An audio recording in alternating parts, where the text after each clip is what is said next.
there's a car alarm going off in the background. These are going to be some tips for your residents. This is going to be a great video to share with your property manager, and how to engage their activity communication with your security. First of all, let them know to get to know the security team, who they are, get to know a little bit about your residents. Don't share much about your life, but I promise you people love to talk and they'll tell you about their lives. So be available to them, be nice to them, show your face, obviously. Let them know how to contact you. I hand out flyers, or I paste them on the doors, and I will re-flyer my problem areas so that I make sure I'm generating calls and problems don't go unnoticed.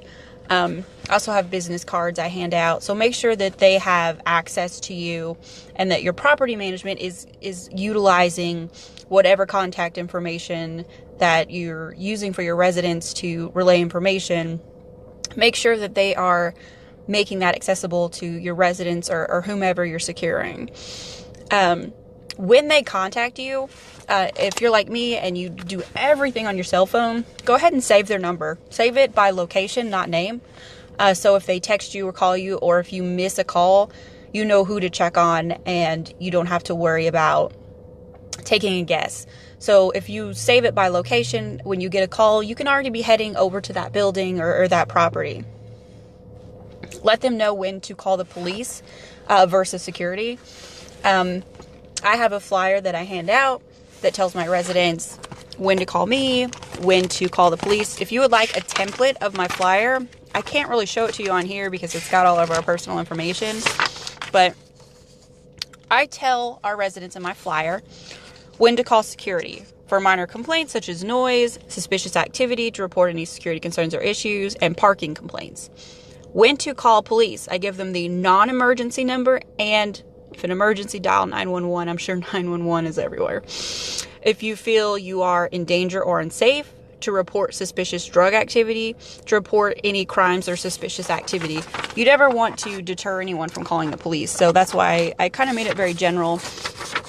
A lot of my residents will call me and let me know that they've already phoned the police, which I appreciate, so I know that I can meet them there and gather some information on what the problem was. I also like to be kind of a resource for my residents. I give them, information about if they need help with their, heat bill, if they need resources with help with rent, groceries. I refer people to several churches. You can call around to your local resources and get that information. You can sign up for food pantries to be able to refer. I can refer people, give them a paper referral to a food pantry, which here in Kentucky you need referral. You just can't pop into our food pantry. So I can hand those out, and that's such a huge help to our residents. And it's a positive connection versus a negative one. If they have a noise complaint, they know you're about the good as well as dealing with the issues. Tell them about community events as well as going yourself. It's a good way to show your face in your community. I go to a lot of them. I host a lot of them. I go to events that our neighborhood association has put on, and I go to our neighborhood association meetings, and a lot of them aren't necessarily my residents, but it helps me get involved with the community and puts my face out there in a positive way. Don't give out your schedule. Tell people that, you have a varying schedule. For me, I tell people there's someone patrolling when the office is closed.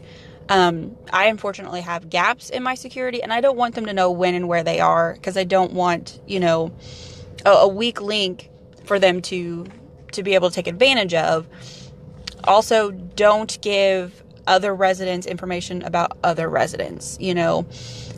Especially if they say, I've called, 3 or 4 times about the apartment upstairs about noise. What happened with that? What are they going to do? Be very general. I apologize, but I promise you it's being taken care of. You don't want to tell people, how someone else is being punished. Just, reassure them that you are taking care of it and you will continue to take their calls and deal with it.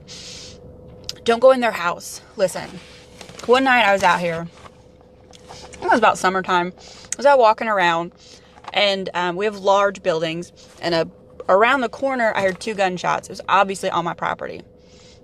So I start walking around, looking for signs of what's going on. I'm not advocating run toward gunshots. Don't do that.